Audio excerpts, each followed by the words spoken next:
সংক্ষিপ্ত সফরে আজ ইসলামাবাদ হয়ে ঢাকায় আসছেন মালয়েশিয়ার প্রধানমন্ত্রী আনোয়ার ইব্রাহিম। প্রায় ১১ বছর পর মালয়েশিয়ান কোনো প্রধানমন্ত্রী বাংলাদেশ সফর এটি। তার সফরে রাজনীতি, অর্থনীতি ও শ্রমবাজার ইস্যু গুরুত্ব পাবে। অন্তর্বর্তীকালীন সরকারের প্রধান উপদেষ্টা নোবেলজয়ী অর্থনীতিবিদ ডক্টর মোহাম্মদ ইউনূসের আমন্ত্রণে ঢাকায় আসছেন আনোয়ার ইব্রাহিম। তিনি ২.৫ থেকে ৩ ঘণ্টা অবস্থান করবেন। সংক্ষিপ্ত সফর হলেও তার সফরে গুরুত্বপূর্ণ সব উপাদান থাকবে। পররাষ্ট্র মন্ত্রণালয় বলছে, আজ দুপুরের পর বিশাল এক বহর নিয়ে ঢাকায় আসবেন মালয়েশিয়ার প্রধানমন্ত্রী, যেখানে ৫৮ সদস্যের একটি প্রতিনিধি দল থাকবে। প্রধান উপদেষ্টার সঙ্গে দ্বিপক্ষীয় বৈঠকে বসবেন তিনি। দুই শীর্ষ নেতার বৈঠকের পর যৌথ প্রেস কনফারেন্স হবে। এছাড়া রাষ্ট্রপতি মোহাম্মদ শাহাবুদ্দিনের সঙ্গেও সৌজন্য সাক্ষাৎ করবেন আনোয়ার ইব্রাহিম। বিকেলে তার ঢাকা ছেড়ে যাওয়ার কথা।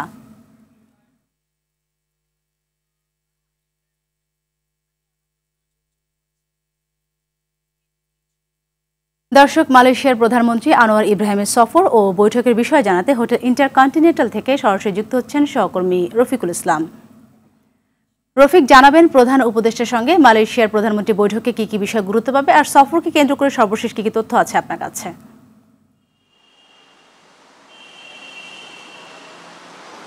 সাথী, আসলে আর কিছুক্ষণের অপেক্ষা। ২.৫টার দিকে মালয়েশিয়ার প্রধানমন্ত্রী আনোয়ার ইব্রাহিম তিনি হজরত শাহজালাল আন্তর্জাতিক বিমানবন্দরে অবতরণ করবেন এবং সেখানে তাকে উষ্ণ অভ্যর্থনা জানানো হবে। সেখানে ৩টা পর্যন্ত তিনি থাকবেন এবং এরপর ৩টার পর হোটেল ইন্টারকন্টিনেন্টালে আসবেন।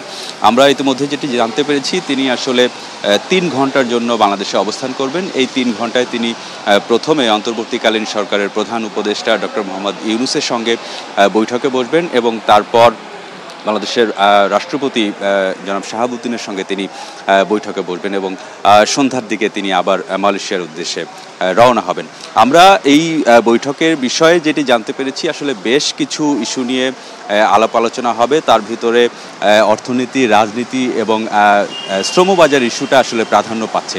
আপনি নিশ্চয়ই জানেন যে মালয়েশিয়া হচ্ছে বাংলাদেশের অন্যতম একটি শ্রমবাজার এবং সৌদি আরব, দুবাই এবং ওমানের পরে কিন্তু সবচেয়ে বেশি সংখ্যক প্রবাসী বাংলাদেশি যারা মালয়েশিয়া অবস্থান করেন এবং কাজের উদ্দেশ্যে যান। আমরা কিন্তু জানি যে দীর্ঘ প্রায় ৫০ বছরের এই সম্পর্ক। বাংলাদেশ থেকে জনশক্তি রপ্তানি হয় সেখানে এবং সেখানকার প্রবাসীরা বাংলাদেশের অর্থনীতিতে গুরুত্বপূর্ণ অবদান রাখেন। আমরা যেটি দেখেছি, বেশ কয়েকবার কিন্তু মালয়েশিয়ায় শ্রমবাজার বন্ধ হয়েছে নানা কারণে এবং সর্বশেষ এই বছরের জুনের দিকে শেষ দফায় আসলে মালয়েশিয়ার শ্রমবাজারটি বন্ধ রয়েছে।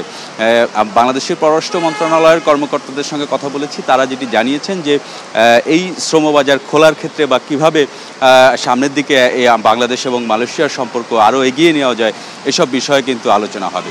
তো ৩:30-এর দিকে অন্তর্বর্তীকালীন সরকারের প্রধান উপদেষ্টা ডক্টর মোহাম্মদ ইউনূসের সঙ্গে বৈঠকে বসবেন এবং সেই বৈঠকটি আধা ঘন্টার বৈঠক হবে। বৈঠক শেষে কিন্তু বৈঠকে কি কি বিষয়ে আলাপ আলোচনা হলো সেসব বিষয়ে আসলে সংবাদ সম্মেলন করে আমাদেরকে জানানো হবে।